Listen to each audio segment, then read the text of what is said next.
در ناحیه وسه در دهه قربانشاهد انا در این موضع دو دریا دریای سرخاب و دریای یاقسو با هم یک جای شده رفته به دریای پنج برسه. طی چند سال اخیر در شفت این دریا انا در اینجا انا این درختزار بنیاد شده است.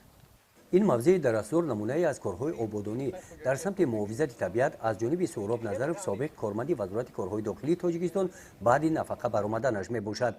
با شنانیدن این درختان سهراب اندکی هم باشد سد ساحل این دریا را مستحکم نموده با این عمل خود زمینهای کارم را پیش راهش را از شستشوی سیل گرفت. 2007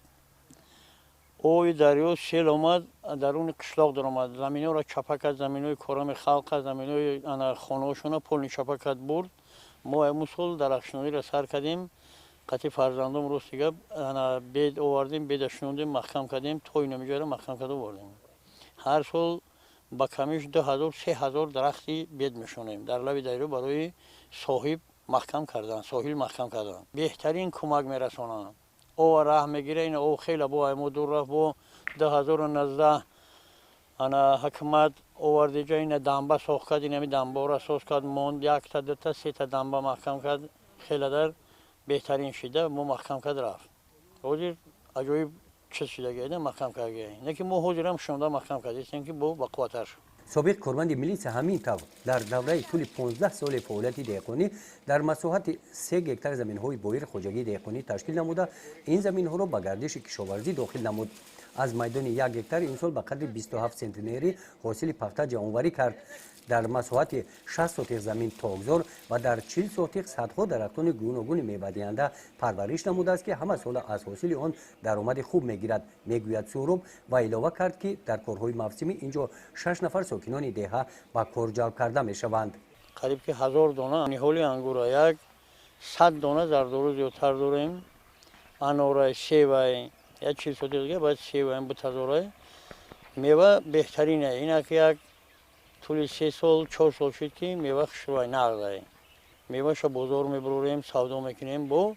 برای یاردم خوجگی مو در کار میشویم. در دهه مهرآباد دهات گلستان ناحیه وسه ولای نظرov و با تربیت فرزندان و استفاده زمین نزد حولگی هم برای دیگر همسایه‌ها نمونه عبرت میباشند.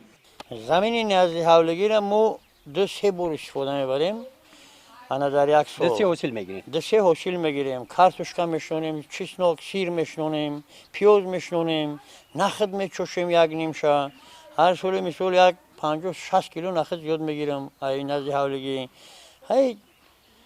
گشت چه او کروب و مثال همی چیزای زندگی را که مثال در بازار هیچ وقت محتاج نیستیم ماه نوامبر حاضر در انا وقتی تیار کردن زمین برای کارتوشکا شنوندن شیر شنوندن پیاز میاز مثال به جلک میگیرن همین چطورا تیار میکنیم میشونیم. این اویلا با استفاده ثمرناک زمین از درآمد حاصل آن میوگی ها و مقدار زیادی غله‌دانگی ها حاصل گرفتند. این لینچه های مکیدان حاصل کشتی تکراری زمین می باشد. گزارش خواجه نظریف خدای نظر ظهوروف از ناحیه وسه برای برنامه اطلاعاتی نوید.